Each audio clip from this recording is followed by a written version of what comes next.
You know what I noticed is like every time you come on, I'm always blown away by you got a different look. What is this? You look like you're in California now. It's like, Hey man, well, I'm heading to LA here real soon, I so maybe that mean, was the inspiration for what it. is Yeah. this?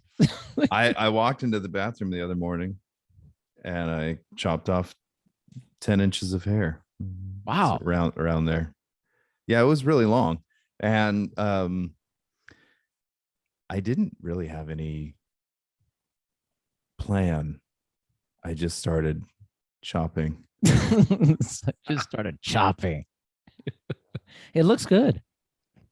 Well, thanks. It's my hair tends to be very forgiving. If somebody Mm. else would have done like a similar thing with less forgiving hair, it would look like a complete mess. But my hair just kind of does, wavy Yeah, curly things anyway, and so it's hard to tell that it's a bad haircut. man. I mean, I was in San Diego at the beach recently. You look like a guy there that I saw. I was like ready to go Ah, surfing. Like you just do. nice. Like I wish, man. San it's Diego just is one of my favorite places in the oh, world. love San Diego. Such a great place. Yeah, I mean, I could just live on the beach in San Coronado. I could do So that. good. So Yeah. nice, right? Uh, Yeah. that's not the experience John Rambo's had. I'm like, No, no. I don't think he's ever Poor, had fun. poor I'm John like, Rambo. Well, he was on the wrong part of the West Coast. yeah, He was up yeah. in Washington. He needed to get down there to La Jolla, Yeah. these kinds of places. I say that wrong, don't I? Is it La La Jolla? Jolla. La Yeah. Jolla. Yeah. Yeah. Yeah. I know I was saying it wrong, and but I couldn't even spell it in my brain. I was like, "How do you even spell that?" It's okay. My wife called it La Jolla one time. And I Yeah, was like, no, that's not it. Definitely not it. yeah. Last time we were down there, my wife was attending a conference. At the conference, Barack Obama was speaking, Yeah. and I was not attending the conference. So I just sped around on one of those little electric scooters all day long every Nice. day, and but we went to La Jolla, and we went to we did the kayaking thing there, Yeah. and So she nice. got so seasick. Mm. It was Mm. too bad. There was dolphins right there. There was all this stuff. I was just enjoying the heck out of everything, and poor Yeah. Shannon was like, Oh "Oh." no. That's bad. Wow. Well, you look California ready, man. And I've the always show is felt taking off, California ready. Simon. Like 500 people download this Yeah, every time it comes out, man. really. I'm not joking. I'm like, what's happening with this show? I'm And they like, come back, and they people are come coming back. back. Yeah. Yeah. They're like really into it. I'm like, this is crazy, actually.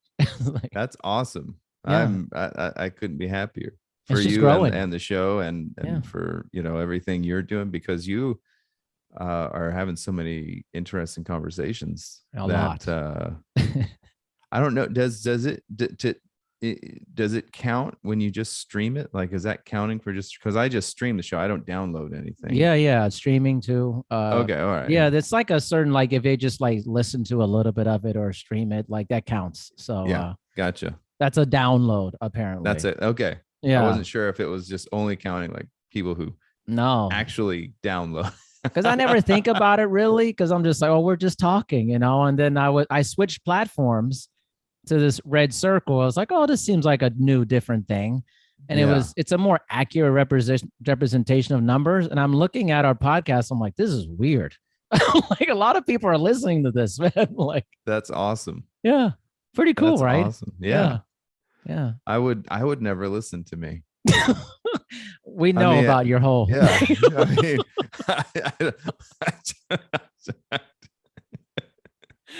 I don't want to jinx anything, but listen, if anybody's out there listening right now, whoever's out there listening right now, I mean, skip to the next episode or something. I don't know. Well, Simon hates himself and he doesn't want to listen to himself. There's a theme No, happening. yeah, yeah, yeah. Alternate Simon somewhere. Get ready for the rumble. Like, the pacifist beatdown. It's just gonna be like a beat down of passive aggressive comments. That's what it will be. I can get with that. Yeah. Huh. Oh, Red's really not your color, is it? Other no. Eli. Other Yeah. Eli. Yeah. Yeah. Well, It really isn't. It no. yeah, I can't wear red. I can't wear Okay. red. Yeah. I There's some was red in I there. I was see it, man. well, I mean, I guess if I wear just like a red shirt, then you Yeah. really see um how like pale white translucent blotchy I am. I mean, there's just certain colors that people shouldn't wear. Yeah. I mean, you have such a nice skin tone. You can probably just wear anything and it It's doesn't true. matter. It's Yeah. true. Yeah. But for me, I mean, my like Scandinavian, German, Yeah. British heritage all Yeah. combined to say, no, just wear gray. Wear gray. Gray is good for you. Don't, yeah, stick with gray. Well, you're just like you just skipped the boutique Viking phase that you're in. And now you're just like, I need a collage of all your looks. I just need a video, just all the Simon yeah, looks. just like Just play create a it little through. photo collage for you. Hmm. Yeah, Yeah. It's I put. changing. Well, evolve or die. That's and I don't. This isn't even an evolution. I don't know what this is. It's just I get bored real fast. I get bored Okay. with myself really fast, Interesting. and I think what it's just popped into my head. It was my kids saw this video. It just like popped up on Facebook. Your memories from whatever how Yeah. long ago. And there was some like workout video from like I don't know 3 years ago, and I basically kind of had the same haircut, believe it or not, that I was sporting a week ago. It was slightly different, but it's basically the same. And they're like, Dad, your hair hasn't changed. I was like, well, yes, it has. And I didn't march in right away, but that must have been like the subconscious thing, just marching in like, I'll show them whose hair has Yeah. changed. I'm not doing that. This will crack you up actually. So I'm in the shower right after cutting my hair, and my kids want to talk to me. My two youngest, Rainbow and Phineas, who aren't very young, by the way. They're 12 and 13 Yeah. respectively. And anyway, they just come into the bathroom like, Dad, we're gonna ride our bikes over here or whatever. And I was like, okay, whatever. But I said, hey, Rainbow, look at the counter next to my sink. And there's just a big pile of hair. She's like, Dad, did you cut your hair? And I was like, doy. Yeah. But anyway, then the next thing I hear is Phineas. He says, Dad, your hair is so soft. Can I keep it? Oh. All right. Yes, my son. I was like, get out of here, you little freak. Producing freaks over here. It's like, yeah, hold on. I'm going to trim my toenails here. I'll give you those too. Oh, God. Disturbing over here, man. I don't know what happens over there, but keep it to yourself. All right? I mean, you have 5 kids. One of them's bound to be a freak. You know what's funny? I was talking to somebody about this. I'm like, if you have let's say you have 10 kids, there's a high odds that one of them is going to be crazy, probably. Like, oh yeah. It's just numbers game, man. Yeah. I mean, that's what you're playing with, I mean, all the time. And we feel so lucky because all of our kids are just so great. I mean, Yeah. they're all different. They all have, different strengths and weaknesses, different kinds of issues that they each personally deal with and things like that. But, I was just talking to my 18-year-old Moses about this on the phone last night. We were actually talking about the high concept of how much we think God is or is not involved in everything. And I was saying, Moses, I kind of equate that to genetics, where, if I thought God was involved in everything, then I'd have to blame him for every genetic defect that ever occurs. Yeah. Because he's involved. And I've heard that kind of idea from certain religious friends of mine who've said, they've actually were talking about this in an anti-abortion stance. And they were saying there's so many miracles that have to happen for birth to occur that God has to be involved. And I was just like, eh. Yeah. I mean, we don't have to go down that road, but basically what I was telling my son last night, it was just like, I believe in the randomness of the universe. And I think Yeah. it's important to give thanks to God if you're a religious person, or it's just Right. important to be grateful in any scenario, religious or Yeah. non-religious. It's important to have that gratitude. And I was telling Moses, in our scenario, whether you direct that gratitude toward God or toward just the universe or toward your fellow human being, you need to be grateful that you were born kind of perfect. Yeah. Yeah. There's nothing wrong with you.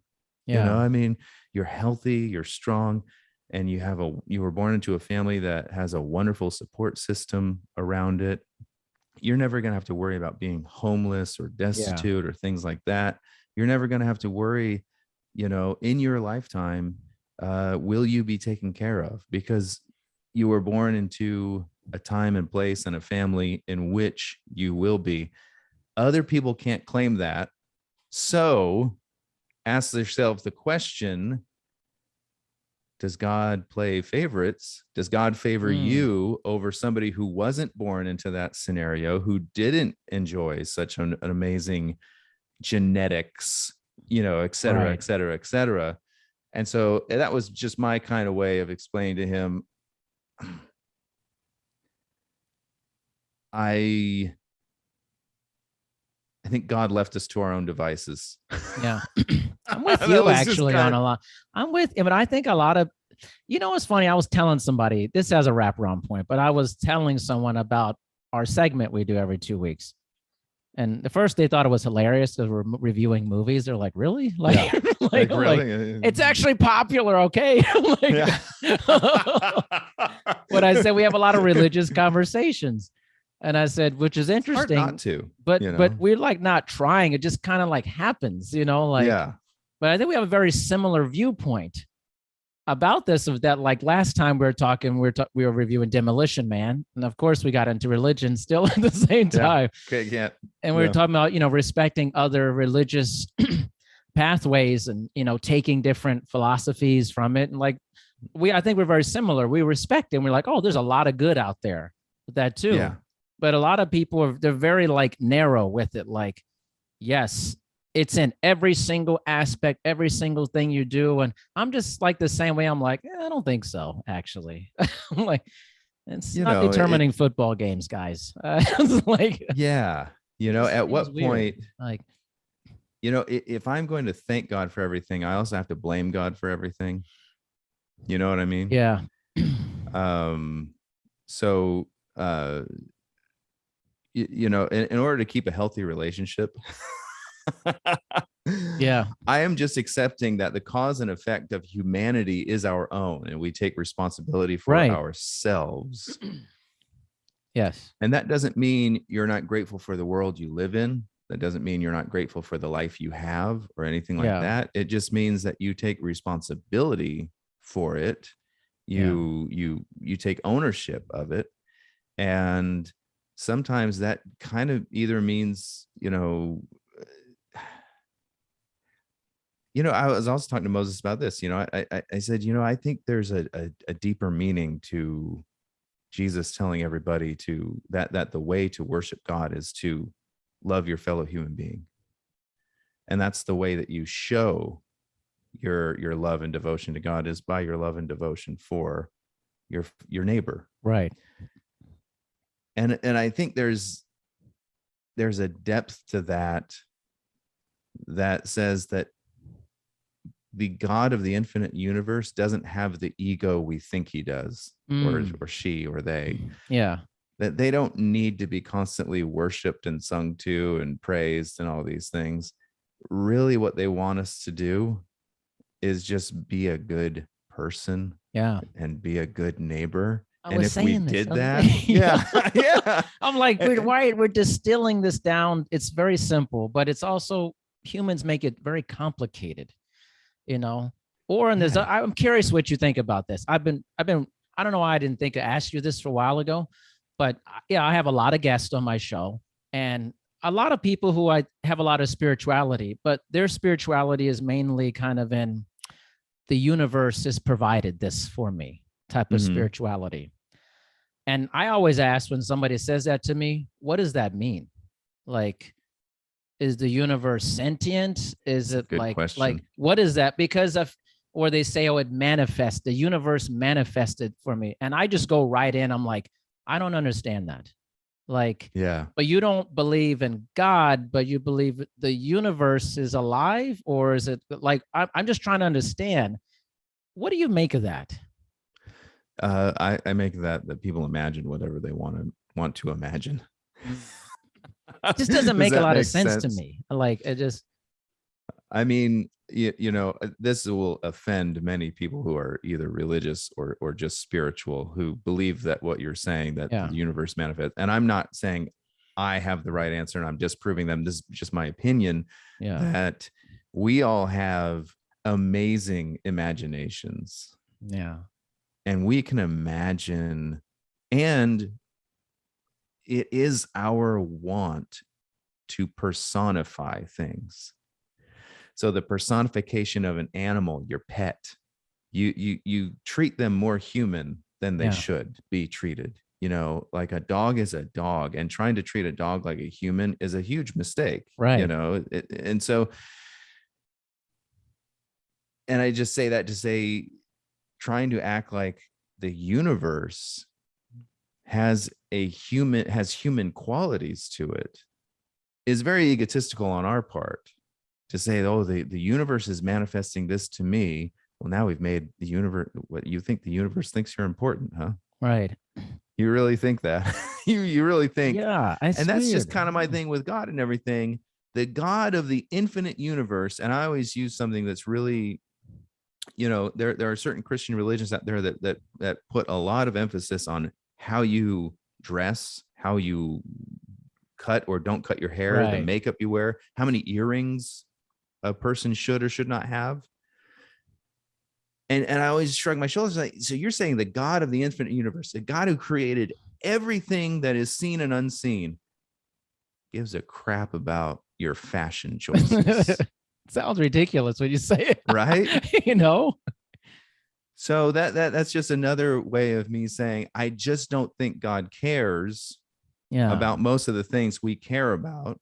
And I think we just imagine so much of this junk, this Yeah. mumbo jumbo that Yeah. we just put on ourselves. There's been a lot of talk recently, and I've seen a lot of great posts. One just this morning, somebody said something like, maybe we should stop trying to imagine what a bunch of white slave owners thought our country should be,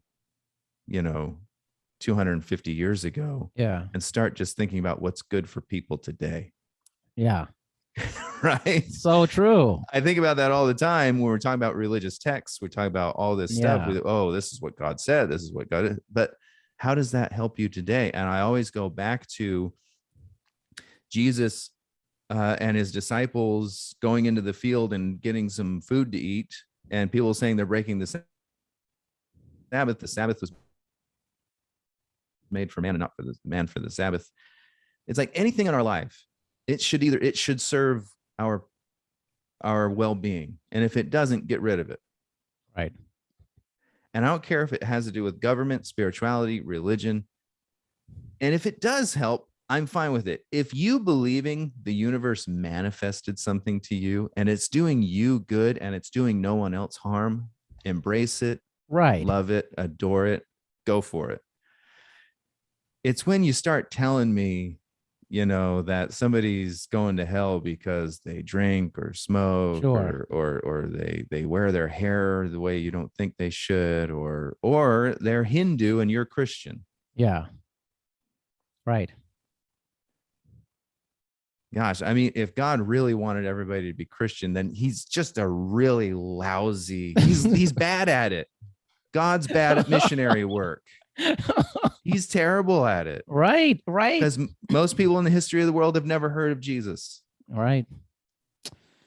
I just like people to explain stuff to me. That's all I'm saying. Like, it's fine if you believe like you manifest. I just want to know like, what does that mean? Like, I'm a big operational definition person. I'm like, That's good. okay, Yeah. just like, and so I cornered one of my guests one time, not in a bad way. I just was like, what does this mean? And they were telling me, I said, so you're saying like the universe gave you this job?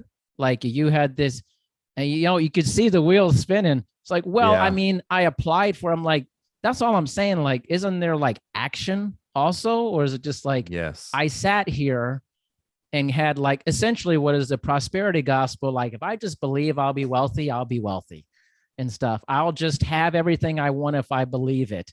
The universe Mhm. tells me I'm going to be filthy rich. It must be happening. Like, And then isn't Jesus that said just it's like wishful easier for a thinking? camel to get through the eye of a needle than for a rich person to get into heaven. So good luck with that in your Have fun. prosperity gospel. Yeah. This seems like it's very You like know? wishful thinking, It's Yeah. like there's no action required, like no batteries included. Like you Yeah. just, I just thought about it. What was the book that was super popular like 10 or 15 years ago? It was like Was it where The it's all about Secret? will. Yeah, it's like you will Like, what things a to bunch of happen. You bullshit. yeah. I'm sorry. But that's that idea of like manifesting, right? I Yeah. never read the book. I just, heard the precepts, secondhand. So But it's like that. It's like, but what about the people who are just wonderful humans and they grow up in the hood in the projects and yeah. they work so hard and nothing happens. Yeah. But did they not believe enough? Did they just wish to be wealthy? And no, that's not life. That's not No. life.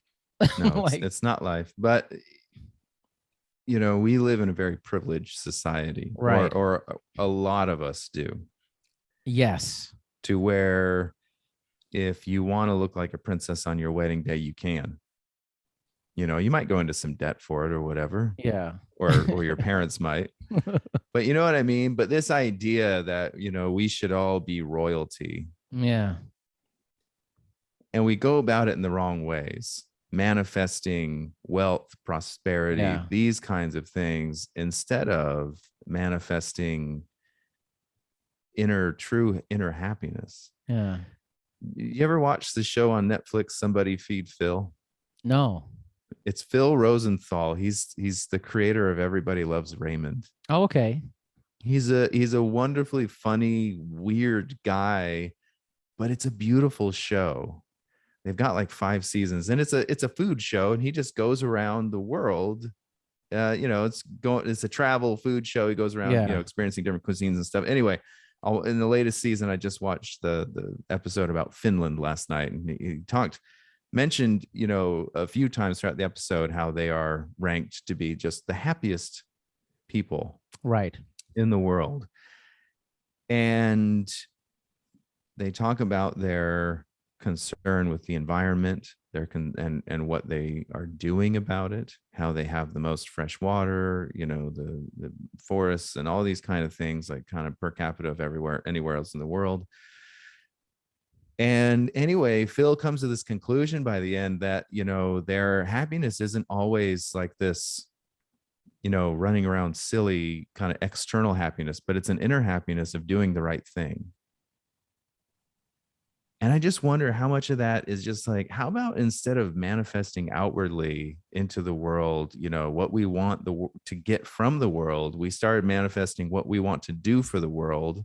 That's the real Right. Christian approach, right? Right. And I feel like that's the Finnish approach. That's right. And that's why they're probably the happiest people around, because they are just trying to take care of each other and the world they live in. Yeah, that's exactly right. It's a very much a Nordic approach.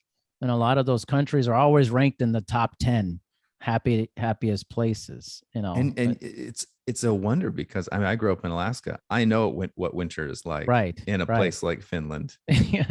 Seasonal depression is a real thing. So for a place like that, so far north, that cold and that dark for such a long period of time in the winter, to be ranked amongst the happiest people in the world, they're doing something really right. Right. and, Yeah. and I think you kind of hinted at it right there. Part of that Nordic experience is learning how to survive. Yeah. It's not living in Washington or Oregon. No. where, Mediterranean climates that are so easy to live in. Yeah. I think of like Northern California as like probably, as far as weather wise, probably the easiest place on earth to live Yeah. in, Yeah. but you don't have to think much about survival of like, oh, if I stay outside too long, I'm going to die. No, you don't think about that. No. No. So, I mean, you're constantly thinking about the outdoors, how your environment affects you, how you affect your environment, how, things that are happening. I'm not saying everybody's like that everywhere in Alaska and Finland and things like that, but I'm saying that when maybe there's a part of that survival and making sure that your neighbor is surviving, a power outage in the dead of winter in Fairbanks, Alaska, when it's 40 below zero is a different story from a power outage here in Florence, Alabama. For me, Right. it's a Of course. completely different thing. Yeah. There's a huge survival difference. Yeah. So anyway, Yeah. boy, how about Rambo, huh? How about Rambo? How about John Rambo? Which actually I find like, I love those movies, by the way. I'm like a massive fan, and I've rewatched all of them many times. So I have not seen the latest one. Oh, you haven't seen it? Yeah, it's pretty No. gruesome, actually. It's like a lot of decapitation and blood. Like, it's I heard it was. Actually, I didn't even watch the one before that. Oh, what? Yeah, that one was even worse. I feel like they just gotten away. The last couple ones got away from like, with Vietnam, the story, and coming back and the soldiers. It was just like killing machine status. Like. And that's what it kind of felt like to me, and that's why I wasn't really interested in it, in them, because it felt like Expendables. Yeah, pretty where much. It was just machismo, violence for the sake of it, like celebrating it. Yeah. And I'm not here to take a stand on that, but I'm just saying, as I get older, that appeals to me less and less. Well, Simon wants dialogue. He wants dialogue. Yeah. We know this with Simon. He wants talking. Yeah. Give me, I don't know. I've been watching Ted Lasso lately. Yeah. Have you seen that? I haven't been watching it. No. It's just joy. Yeah. And that's how I would describe that show. You don't watch that show for the plot. Yeah. Don't watch that show for, super deep life lessons and things like that. They're in there. There's a reason it's so popular. There's a reason it was nominated for something like 20 Emmys or something like that.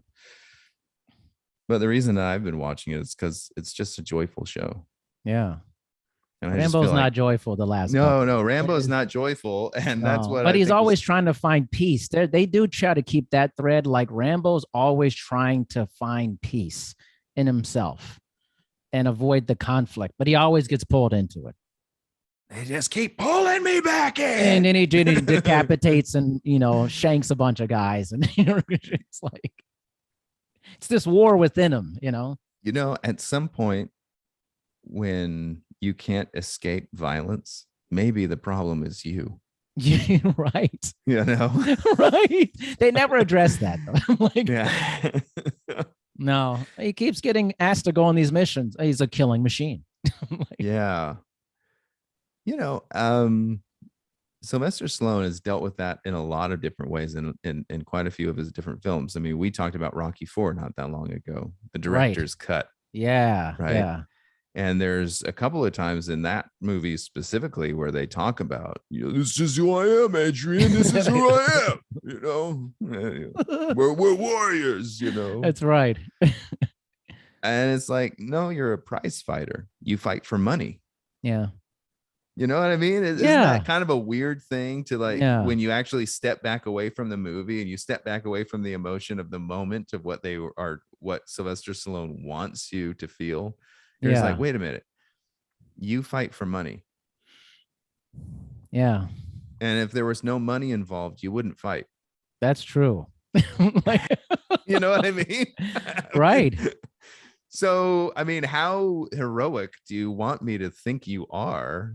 Yeah. That you punch somebody in the face for money? And I love sport, so I'm not trying to Sure. downgrade boxing or anything like that.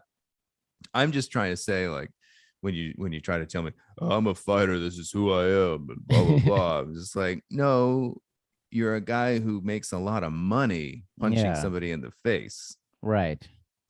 Yeah. You would definitely not be doing this if there was no real money behind it. No, no, the Doing something passion would be else. Like, gone. yeah, the passion's all gone. Which Yeah, when happens there's with a no lot of money. guys. Like when they make a lot of money, the motivation starts going down real hard. Yeah. It's like, well, I made it. I mean, what Marvin Hagler said, it's hard to train when you're waking up in silk pajamas, like, and the Yeah. motivation just kind of goes out the door, man. Yeah. Yeah. And I think one of the movies that best deals with that is that movie Warrior. We've brought that movie up before with the two brothers. And there's a firm motivation, and it's not an obnoxious amount of money that's gonna like save, it's gonna like make them obnoxiously rich. After taxes, what are they gonna get away with, like 500 grand, and maybe they'll be able to save their house at that point. You know what I mean? Right. So there's just like but there's a real down-to-earth motivation for this. There isn't just like, oh, I have to fight because of, that's who I am. It's like, no, he's a teacher who's pretty good at fighting, and he thinks he has a chance at being able to, get this financial gain to save his house and all this stuff. And there you have it. You know what I mean? And then the other brother who's wanting to make sure that the family of his fallen comrade, gets that money, and so we have real motivation, not just, I'm a fighter, that's who I am, that's such what a good, do. Such a good impression. Like, well, I feel like you've been working on that. Seriously. My whole life. My whole life has been me in front of the mirror, shadow boxing. Yeah. What's your Schwarzenegger like? California. It's something like this. The governor of California will be back. That's pretty good too. You see what the thing with Rambo though is like First Blood, especially. It's like a real issue, like it's like right on the cusp of that time frame after Vietnam, soldiers. He's a drifter, basically. That's why that's a classic movie. It's so good because it's like it feels real, If it feels real because it feels like this could have happened. Yeah, that's right. And I know it kind of gets maybe a little blown out of proportion when, they're bringing in like the National Guard and they bring in all the I mean, maybe it's a little blown out of proportion at that point. But up until that point, everything that happens in the movie feels like this could have happened. Yeah. And the John Rambo character at this point, he's good, but he's not like Marvel superhero good, what I mean? Yeah. Where he's just like untouchable by the common man. It's like, no, I mean, he's still struggling to do everything. Yeah.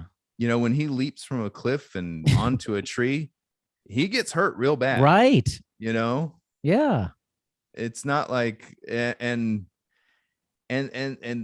injuries have consequences, unlike in future Rambo movies where injuries don't really have a lot of consequences. You know what I mean? It's like, well, I've been shot through the side, but I'll just burn it. That's and great. I'm not going to go into shock, and I'm not going to, one of my favorite parts. But I'm not going to like, this is not going to hinder my activities. Like it would a normal person. I'm still going to be able to go and fight. I'm going to have a big old fight scene with some other guys. And this thing is like, my wound isn't going to reopen. And I'm not going to even like, it's not. He took care of it, Simon. When he was in the cave, he took care of it. When you burn the skin, the inner muscle tissue and the inner organs heal themselves. That's what happens. He became like a superhero over time. He's legendary, Simon. How can't you get this? Well, I mean, that's what happens when you get a lot more ripped. Right. Once you get ripped like he did. I mean, he got really ripped. He was a muscular guy in the first movie, First Blood. But then for First Blood Part 2, I mean, he's out of control, ripped. Out of control. At that point, you don't even have to aim your gun anymore. You know what I mean? The best part, Simon, is when he gets in the plane and he's like, he's Like, and it's like, and my watches, my daughter, she loves these movies. She's like, oh my God, he's over the top Jack, Daddy. He's loaded, ripped. Look at him. I was like, he is. He's ripped, man. It always makes me think of that scene in oh gosh, the Arnold Schwarzenegger movie. He goes to Mars. Oh, Total Recall. Total Recall. When he's using the jackhammer at the beginning. Yeah. And we're supposed to believe that this dude is just a construction work. He's just doing road construction. And he's not in the gym at all. Yeah. Yeah. And I mean, he seems to think that this is true too. You know, he's like, this is what I did to get so muscular. You know, I did no steroids or anything. I just held this jackhammer, and now my biceps are bigger than your skull. You know, I mean, get your ass to Mars. Quaid. And I love the juxtaposition of the guy who's his fake friend, who's also working the construction site, and they're different body types. Way different. Like, that's the real construction worker. They all look like janitors in real life. And Arnold's is over there fooling himself, thinking this is who I am. You know? This is me. I've always been ripped. You just gotta suspend reality. Yeah, you know, it's like, oh yeah, and then like in Rambo, like the second one when he like can't get out of the chute coming out of the plane, he's just getting whipped into the plane. Yeah, he'd be dead, man. Like, yeah, there's just, you know, there's a lot of that in especially older movies, and there's a lot of it in newer movies too, where people are just like, heroes are just like getting like hit in the head and stuff, and you're just like, come on, man. I feel like audiences today are just smarter than that. Yeah. And I feel like it kind of takes all of us. I mean, I know it does for me. It takes me right out of the movie when I see somebody receive a blow that would kill them instantly, and they just get back up. I'm okay. Yeah, I'm okay. It's like, I saw somebody get hit with a shovel in the face in a movie recently, and I was like, that person could be dead from that one hit, but magically they're up fighting and punching. How is that possible? You know, if it's a comedy, if it's a slapstick comedy, if it's Three Stooges, I'm okay with it, you know. But when you're wanting me to think that this is like an intense fight and this is like a CIA operative and stuff like that, I was like, I'm sorry, bones don't work like that. don't work like that. Yeah. They break. Yeah. It's gonna be a compound fracture from that height.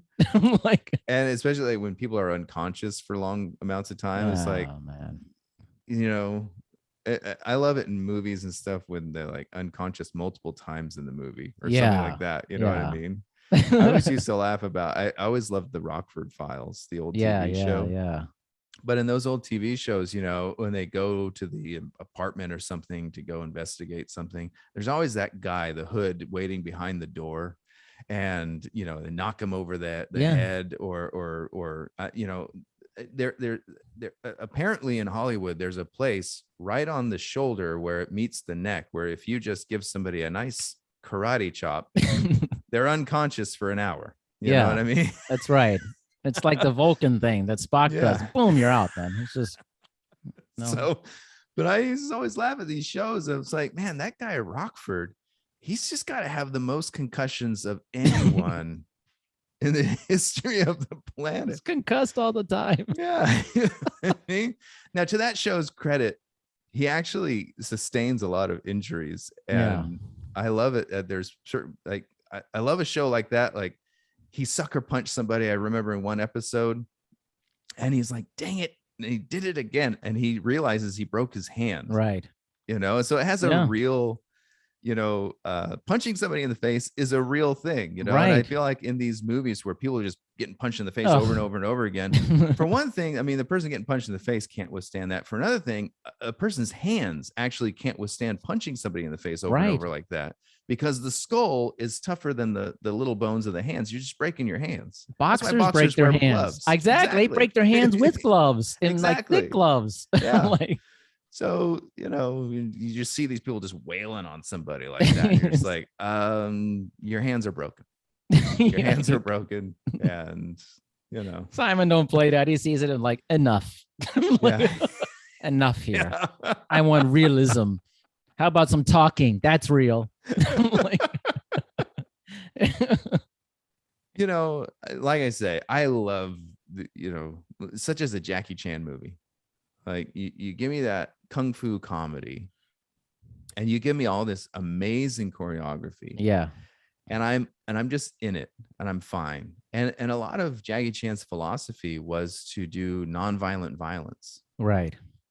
So instead of these like heavy blows where somebody's just getting, their teeth knocked out and everything, it's almost like a lot of light touches. It Yeah. That's right. hurts, but you're okay. You know what I Yeah. mean? And so anyway, but even in a lot of Jackie Chan movies, they do get pretty violent sometimes. Sure.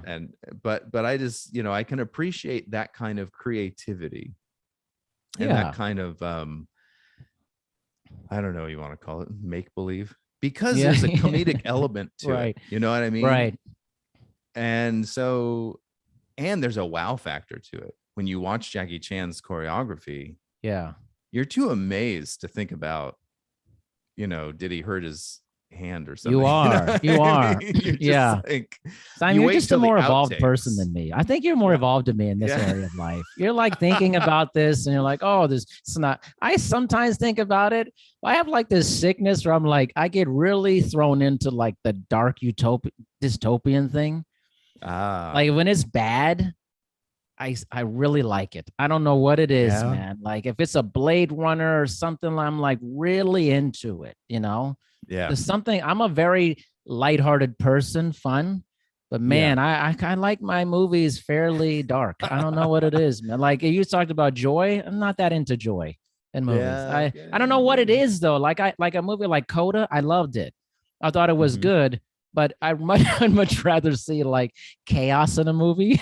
Like some scientific experiment Yeah. went wrong and like it released the T virus or something. Oh, wait a minute, that happened. Oh no, sorry. Yeah. I was Oh, like, whoops, oh, whoops. sorry. Yeah.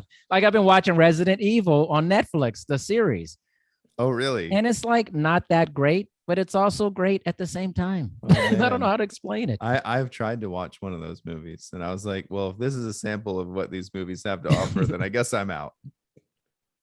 There's something about the apocalypse that's weirdly appealing. I don't know. I can get down with all that. I think that's the appeal of the original, like the first two Terminator movies. Yeah.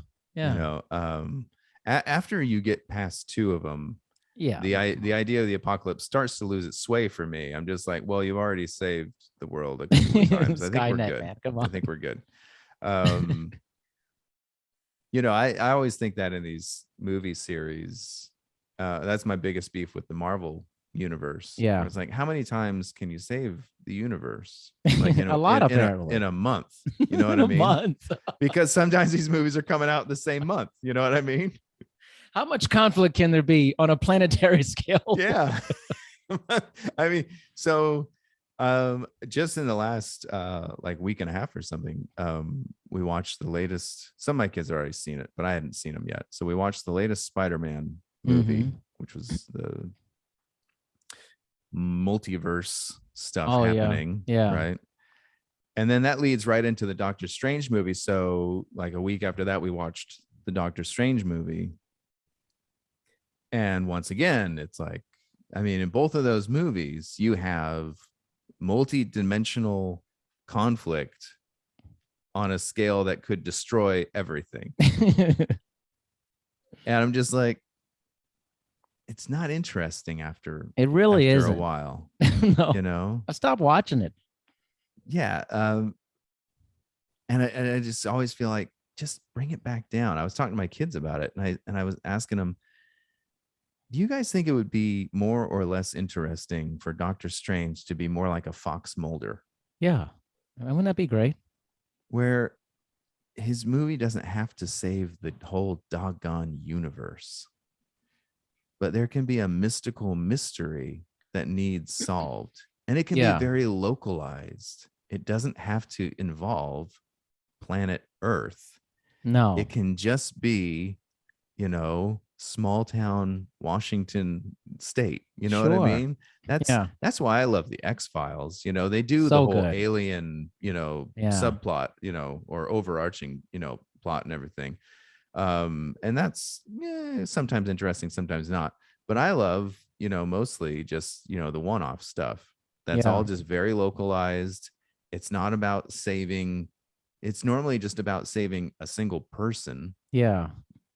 or maybe a few people, but and usually the mystery isn't solved. You know what I mean? Like they Yeah. never get anywhere with it. Yeah. But Fox Mulder is brilliant, and he has like these grand, ideas, and he thinks outside the box, and he uses some amazing intuition, that he seems to Yeah. possess. And they go with it. And I was just thinking, how much more interesting would Doctor Strange be if that's what he was doing, but more on a mystical, magical Yeah. kind of scale. And it would just be, I don't know. And anyway, I was a little bit surprised, but not too surprised that my kids all agreed. They're like, yeah, that would be way better. Yeah. Well, I think you're hitting on something. Maybe it's the same as what but like, I'd like to see a superhero movie where like the person struggled with it dramatically. Like it was, I Yeah. think Legion tried to pull that off on some level. But like, do they like these person goes from an origin story maybe of not being a superhero, and then they get a power, and then all of a sudden they're so good at it. They're just so good at Yeah. being a superhero. Yeah. Like I'd like to see it where it's just like they were really struggling with it. Like it was just Yeah. like They're really, really bad at it's it. just like they're bad at like really bad, but they're like there's so many consequences to what they do. Like they're just Yeah. no uniform or anything. Just like they really have a hard time dealing with it because it would be like losing your. I think it would be like you would be so different. You'd be so and in a world where like other people didn't exist that had it. Like you were just like the only one, and Yeah. you were such a freak to other people. But like that would be so interesting to me. In a weird way, we've come full circle back to First Blood. Right, Right? I mean, right. isn't that Rambo? Is it At the end of the right? movie, his heartbreaking speech, Yes. I was in charge of multi-million dollar, Yeah. weapons of destruction, and now I can't get a job selling used cars. Yeah. So his Yes. skill set isn't useful to him Yeah. outside of killing, outside of war. Yeah. So what do you do with somebody like that? Yeah. And I think that's an interesting concept, what you're talking about. What do you do with a superhero who's not, maybe they have these abilities, but how does that really help you in real life? And I Right. think that's actually the popularity of Spider-Man. Right. Spider-Man at its core tries to deal with that. Yeah. Unfortunately, in these Marvel movies, Spider-Man is having to like save the world while he's Yeah. dealing with it. You know what I mean? And I just Yeah. feel like, okay, instead of that, because the calling card of Spider-Man is what? Your friendly neighborhood Spider-Man. And that would Yeah. just be so much more interesting to me. If Yeah. Spider-Man were dealing with local problems on a local level, and that his powers oftentimes were more of a hindrance than a help. Yeah. I feel like they'd be more realistic. Like if you lived in a world where nobody had use for it, and they were like, "Well, we don't really need this." Like, but Mm. you have this incredible power, and you just struggled with it all the time. Like I feel like that would just be, like as I think about it, like if the reality had hit that you or I had a super like this crazy power set, but no one else really did, and the world didn't care about us. What the hell would you be doing? Like, Yeah. like just flying around for no reason. I mean, like what was, it's like, oh, anyways, you know.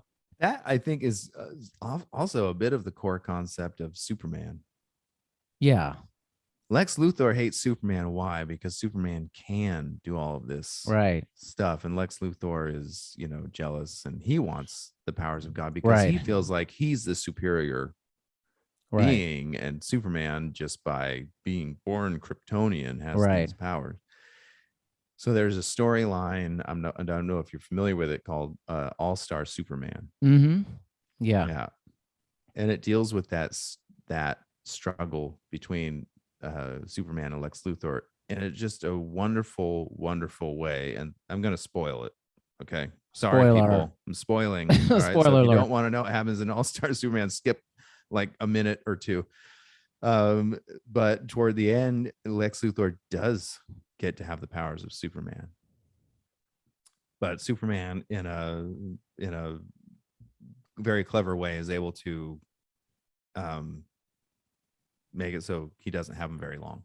Let's just put it that way. Yeah. I'm trying not to spoil too much. Mm-hmm. But in that moment where Lex Luthor loses those powers, he's like, what have you done? I saw everything. I could have fixed everything. So in that moment, Lex Luthor saw the world through Superman's eyes, and he saw how he could make, in his mind, everything better. He could just fix the world. And Superman's response to him, he said, if that really interested you, you would have done it already. Exactly. I just, what a powerful moment. Powerful. You know, that such great writing in that All-Star Superman series. If you're even remotely a comic book fan and you haven't read All-Star Superman, go read the whole thing, because it's a very complex storyline. It goes through a lot of things. And to me, it's the ultimate Superman story. It's why Superman is interesting. Right. It's the storyline of All-Star Superman. And for me, that's so much of like these Marvel movies and things like that, where it's just like they're constantly reacting to things, but I just feel like, I don't know, if they really wanted to have helped, they would have done it on a much more grounded level. Yeah, that's right. Like if Doctor Strange really wanted to be a help to humanity, you know, he'd be helping on just a ground level way. You know what I mean? And I would just love to see that more out of these movies. And I know Kevin Feige watches this, listens to this podcast. Of course. I know Kevin. He's come on. Maybe more like the Punisher. Okay. A little more like that. More realistic. Guy gets beat up all the time. But, you know, he's, I don't know, a lot of pain, heartache and pain. You know, they try not to make these movies so dark. This is my thing is, you know, like when like Man of Steel, a lot of people hated it because they were like, oh, Superman kills Zod. He's not a killer. I'm like, but also like the reality is Superman probably is going to kill some people. And I mean, he probably killed a lot of people inadvertently, because wouldn't that be what happened if you had that level of power? Like, and they try to do that in Batman versus Superman, the fallout of the fighting. It just wasn't very good. You know, like, these are the things where it's like some of the ideas are there. And I heard somebody talking about this. And I thought the way they talked about it was a very interesting way. They said there's a concept in writing, especially script writing, that's called first idea. The first idea is never the idea you should go with.